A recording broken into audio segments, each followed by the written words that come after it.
আচ্ছা হ্যাঁ, 'দরদ' সুপার একটা সিনেমা। আসলে স্টাইল চলছে আপাতত।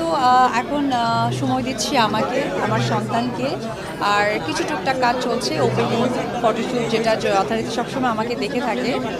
আর সিনেমা নিয়ে প্ল্যানিং আছে, কিন্তু আসলে সেটার জন্য অপেক্ষা করতে হবে। এই বিষয় নিয়ে এই জন্য বলবো না, আমি চাই কাজ নিয়ে সকলের সামনে কথা বলতে।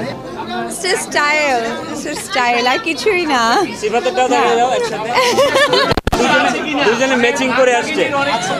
আসলে আমরা যেহেতু অভিনেত্রী, সো আমাদের কাছ থেকেই মানুষ কি বলে স্টাইলটা শেখে, তো এটা একটা স্টাইলের পার্ট বলতে পারে, নাথিং এলস। আচ্ছা হ্যাঁ, 'দরদ' সুপার একটা সিনেমা। আসলে ডে বাই ডে মানে এই সিনেমাগুলোর কারণে এখন মনে হয় যে বাংলা চলচ্চিত্র অভিনেত্রী বলতে প্রাউড লাগে, সিরিয়াসলি। জয় যেহেতু স্কুল রানিং, সো সেই জায়গা থেকে একটু সময় করে দেখাবো, কারণ আমি ওকে অনেক কিছুতে রেখেছি, তো এখনো সময় হয়ে উঠতে পারিনি। আমরা মা ছেলে দেখবো এবং শেয়ার করবো। হ্যাঁ হ্যাঁ, আসলে না, আমি যেহেতু একদমই ব্যস্ত ছিলাম আমার কাজ নিয়ে, তবে দেখবেন, ভেরি সুন দেখবেন। আমি আসলে সিনেমা নিয়ে এই মুহূর্তে এই কারণে বলবো না, আমি চাচ্ছি যে সিনেমার দিনই যেন আমি আপনাদেরকে সকলকে কাছে পাই।